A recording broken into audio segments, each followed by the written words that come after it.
नमस्कार मित्रांनो, ठरलं तर मग या सिरीजमध्ये काय घडले आपण ते बघणार आहोत। अश्विन पूर्ण आजीला चेक करतो। तन्वी बोलत असते की आपण ॲडमिट करूयात आजीला, उगाचच कशाचाही देखावा करायची काहीच गरज नाही असं अर्जुन तन्वीला बोलतो। अश्विन तू चेक कर। अश्विन चेक केल्यानंतर बोलतो की ॲडमिट करायची गरज नाहीये। आजी बोलते की काढा घेतल्यानंतरच मला मळमळायला लागलं। कोणता काढा घेतला असं अश्विन विचारतो। मी सगळ्यांना शांत करते आणि आजीला बरं वाटतंय हे महत्वाचं असं बोलते। त्याने बोलतो आपण निघायचं का, नाहीतर आपला प्लॅन फिसकटेल। मला विचारल्यानंतर माझं महत्वाचं काम आहे, मी जाऊन येतो असं बोलतो। कोणत्या जाळीत काम आहे का असं टोमना तन्वी मारते। कुठे का असं ना, माझं मी बघेल असं अर्जुन बोलतो। सर्वजण त्या ठिकाणातून निघून जातात। तन्वी मात्र नाराज असते। शेवाळे काकू तुमचं जावई कुठे आहेत, आमंत्रण दिलं होतं ना असं विचारतात। त्याच वेळेस कुसुम मांजा नीट आहे का असं बघायला लावते। काका स्पर्धेची अनाउन्समेंट करत असतात। सायली मात्र थोडी नाराजच असते। ती घरामध्ये जायला निघते। त्याच वेळेस शेवाळे काका बोलतात, मधुभाऊ आणि तू इथं पहिल्यांदाच इथं बघतायत, हे सगळं थांबा इथंच तुम्ही।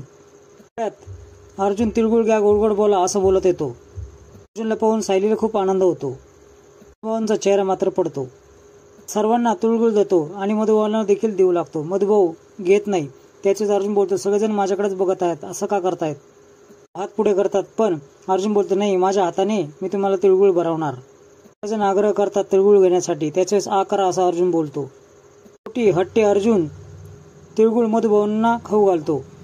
हा तिळगुळ नाहीये, हा गोड बोलण्याचं प्रॉमिस आहे असं अर्जुन बोलतो। सायली कुसुम यांना देखील तो द्यायला लागतो। त्यावेळेस सायली 2 पावलं मागे जाते।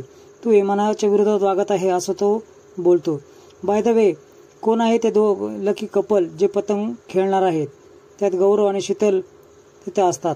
सर्वजण तिथून निघून जातात। त्यांना गुड लक असं अर्जुनला बोलतो। दोघांनाही कपलला अर्जुन म्हणतो, मला तुमच्याशी थोडंसं बोलायचं, थोडं साईडला येतात का। अर्जुन हात जोडून गुडघ्यावर बसतो। मला माहित आहे की तुमच्यासाठी ही कॉम्पिटिशन खूप महत्वाची आहे। माझ्यासाठी हे फ्युचर बदलू शकेल, त्यासाठी देखील ही एवढीच स्पर्धा महत्वाची आहे। आणि आमच्यामध्ये थोडा गैरसमज झाला आहे। खूप चिडले आहेत माझ्यावर।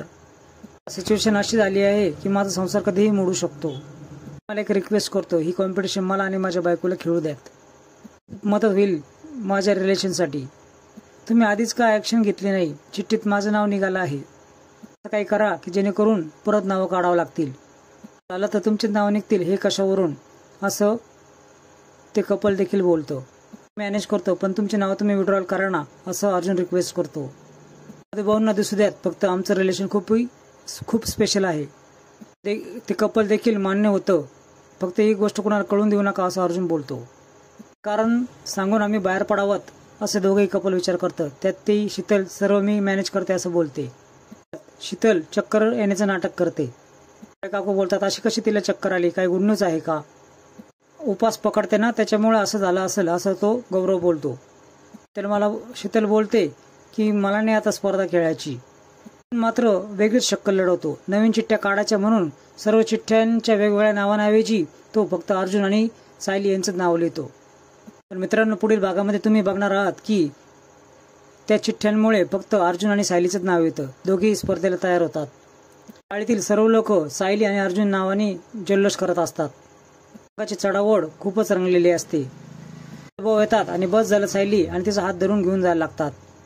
त्याच वेळेस अर्जुन समोर येतो, या वर्षी आपल्यामध्ये अंतर होतं, पुढच्या वर्षी आपल्यामध्ये अंतर नसेल, जोडीने पतंग उडू, नात्यांवरची संक्रांत तुम्हीच आशीर्वाद देऊन